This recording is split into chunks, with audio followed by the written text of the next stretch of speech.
What's up, everybody? This is Len. Just finished watching the UFC. Going to give you my little review of, Dustin Diamond really pulling it out tonight. He was up against some serious opposition. I mean, you know, this guy was taller, longer, hungry. I mean, he seemed determined. He seemed convinced he was going to take out the Diamond, but Diamond's a champion and been a champion for a reason. And, a lot of people on this channel are Habib fans, but they also seem to respect, the Diamond pretty much too. Dan Hooker and his team, everybody coming out of that area, out of Australia. You've got Volkanovski, you've got Adesanya, and they're all just demolishing. It looks like they were going to take a clean sweep. Sometimes it looks like a whole gym is going to dominate, and it goes back and forth. But in the early days, it was the Gracies. Later on, there'd been a time where AKA was pretty dominant. There's been a time where it was other gyms and they were just kicking butt. So it's kind of how it goes. Lower on the card, we get to see Mickey Gall fight somebody a little bit tougher than CM Punk. Let's just say a lot tougher. Mike Perry. Mike Perry came out with just a lot of strength, just gorilla strength and just grit and determination.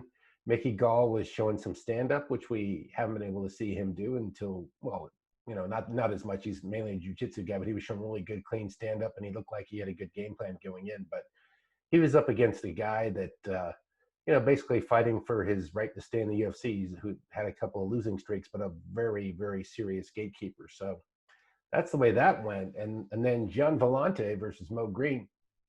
That fight was mainly kicking the first couple of rounds. I mean, a lot of kicking. And I thought it was like Savat. It's like the fighting with your feet only type fighting out of France, like a kickboxing.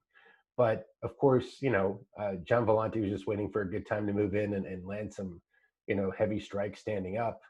And eventually he got Mo to the ground. But, it took his last effort. It took his last card. He was fighting at heavyweight for the first time. So, we've gone up in weight, 185, 205, and now heavyweight, 255. That takes a lot out of your gas tank. And it's kind of like you have more power, but you don't have the cardio you had at a lower weight. So towards the end of that round, a lot of the announcers didn't even know exactly how that choke happened, but he kind of got his own shoulder and arm used against him, and the guy was reaching over, and Mo was able to pull, just cut off his oxygen. There's not really a name for the choke, but basically, if you cut off the two carotid arteries, somebody will go to sleep. But back to the Diamond, man, that was amazing. That was amazing because obviously Hooker had a lot longer reach. He was very dynamic. He was coming in strong, and he was waiting to use that knee. And there was a couple of times he did have Dustin in trouble, and of course, then there's times Dustin was throwing hands, and they would go back and forth, and it was who's going to throw the last punch. And I guess if you really look at the stats, that Dustin was really, really holding out with more, head punches, and I think Hooker was delivering more kicks.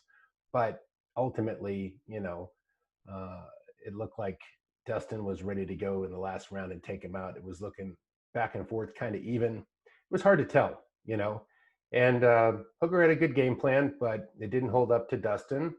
That would be great to see a rematch. That was an exciting fight. That was one of those fights that was exciting, sort of like Gaethje versus Tony. It just depends what your flavor is, but it's pretty amazing. We tend to start doing more of these reviews, but who did you pick? Who was your choice? Who did you have for this card? Let me know in the comments below. And next time I'll probably have Coach Hav or Tony or some of the other guys on here with me.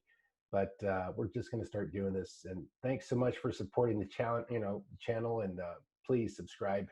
Coach Javier threatened to fire me if I don't get 100,000 subscribers. Sure. Well, anyways, guys, have a great night.